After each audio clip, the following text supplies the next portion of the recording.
Hey guys, it's Minius.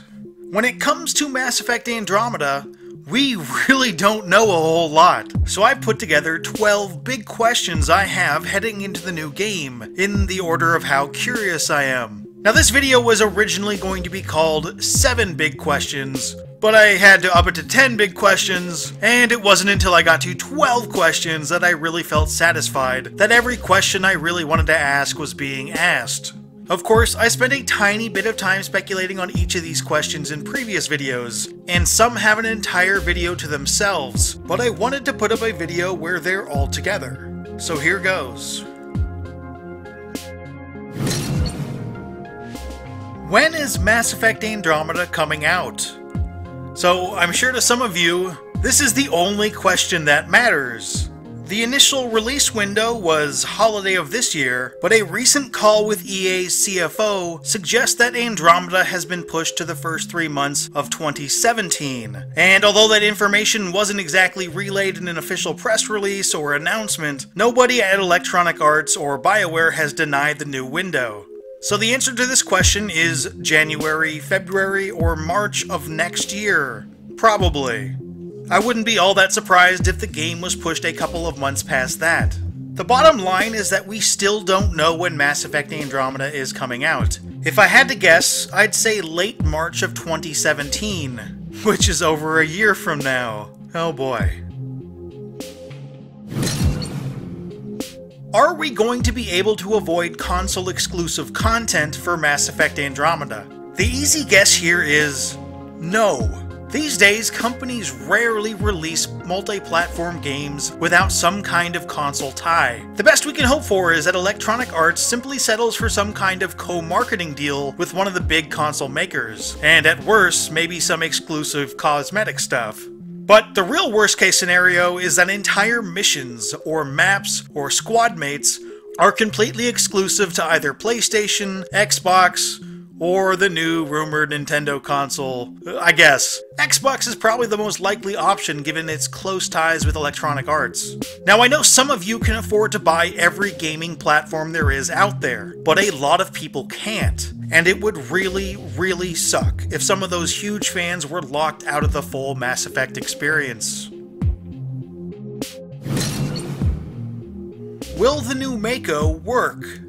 The original MAKO could get you from place to place, and could shoot things just fine, but I don't think its addition in the first Mass Effect really worked. The developers probably thought so too, because it didn't return for 2 or 3. What happened? Well, in concept, the MAKO sounds awesome. You get to land on foreign planets, drive around, and explore to your heart's content. The problem is making that concept a reality. The MAKO will obviously have to handle better, but more importantly, there will have to be interesting stuff to do involving its use. The bottom line is, we really won't know if the new MAKO will work until we actually get our hands on the full game. Is the journey to Andromeda a one-way trip?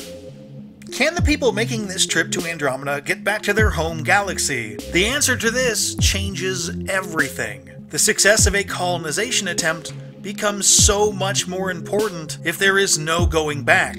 I'm inclined to believe the trip to Andromeda is one way, but I don't have enough evidence to say for sure. In the N7-day trailer, Shepard does say, "And you will look back one last time." But as far as evidence goes, that's pretty much it. Ultimately, it might come down to entertainment value. After all, Mass Effect Andromeda will be a piece of entertainment. More drama almost always ups the entertainment value, and a one-way trip to Andromeda will bring the drama.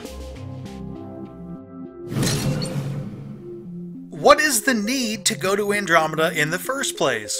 In Mass Effect Andromeda, you search for a new home for humanity.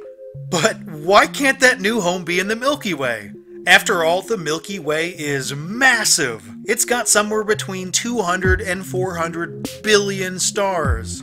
According to the Codex entries in the first 3 Mass Effect games, about only 1% of Citadel space is explored. So that means there are at least 198 billion star systems that are completely unexplored, all of which are 2.5 million years closer than anything in Andromeda. So if a new home is needed, why go so far? What is the threat in Mass Effect Andromeda? When it comes to story-driven video games, the threat faced is incredibly important. In the original trilogy, the threat was very clear, and very large. The Reapers. But when it comes to this new game, we have no idea what or who we'll be up against. In general, sequels try to go bigger than their predecessors, but if they try to go bigger than the Reapers, things could get ridiculous. I hope the threat is simply trying to get your people to survive in the new galaxy. Perhaps the Andromeda expedition has extremely limited resources, and there's a good chance the locals aren't going to be too thrilled with your arrival. Will you be able to continue with your game after you finish the story? I'm not sure how many people actually care about this, but to me, this is a big deal. I want to be able to go around after I finish the story and explore, grab collectibles, finish obscure side missions, and so on. As far as this series is concerned, you could only do that in Mass Effect 2. In Mass Effect 3, they sent you back to an earlier point after you completed the campaign, but you still lost the opportunity to do a lot of stuff. And in the original Mass Effect, finishing the story simply ended the game. Now, obviously, I don't want this to be forced. If the story they want to tell doesn't work with allowing you to dink around the map after the fact, then they shouldn't do it. But I really hope things work this way. It's always nice to go at your own pace. There's nothing wrong with off-duty distractions, though some of your extranet bookmarks are technically illegal in council space. What? That is a joke.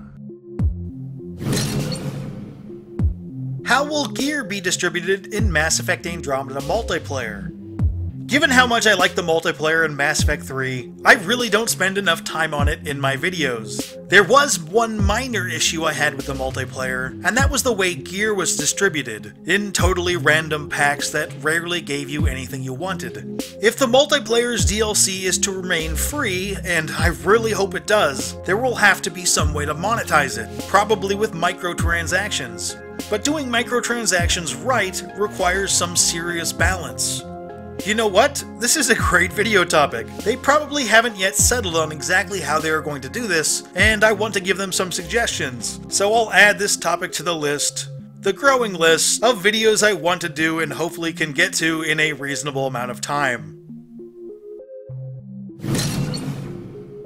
Will Mass Effect Andromeda be the first in a series?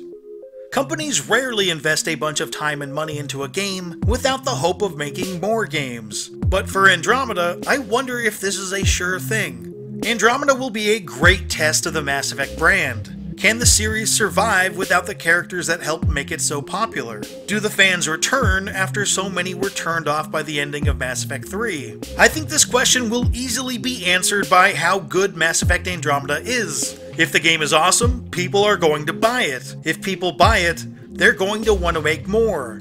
The Mass Effect blueprint is so good, and the potential ceiling of this game is so high, that you have to believe there is a reasonable chance this new game will be the first of many. But there are a lot of unknowns, and until the game comes out, we'll just have to wait and see.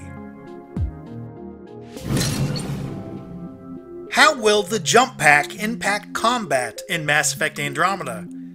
I love the combat in Mass Effect 3. And given how well it was expanded on in the multiplayer, I expect this new game to feel very similar. But the announced trailer featured a jump pack, and in Mass Effect 3, your feet are almost always firmly planted on the ground. This question breeds more questions. Am I going to be able to launch myself in the air and bend and incinerate over cover into someone's face? Because this would be awesome! A lot of games have incorporated jetpacks or halo jumps, but this is new to Mass Effect.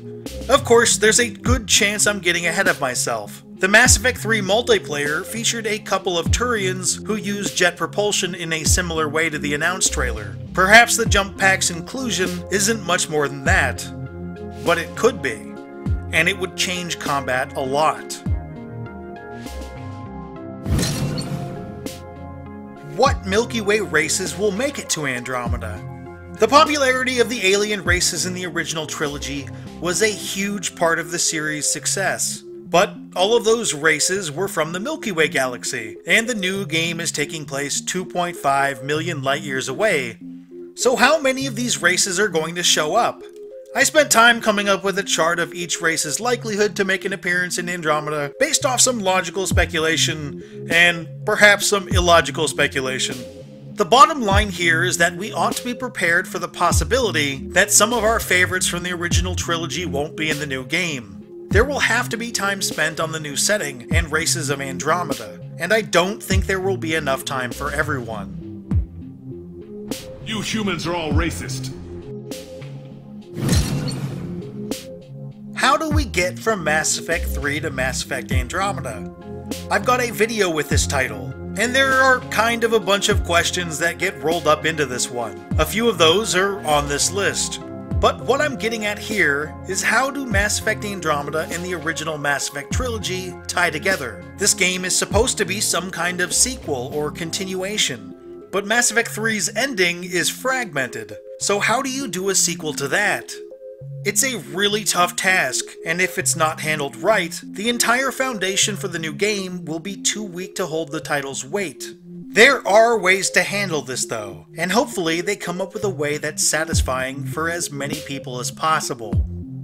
So those are my 12 big questions for Mass Effect Andromeda. I do have more though, and this video might be in for a sequel. A couple of these questions already have entire videos to themselves, and if you want to see more on these topics, I've got links up now to each of those videos.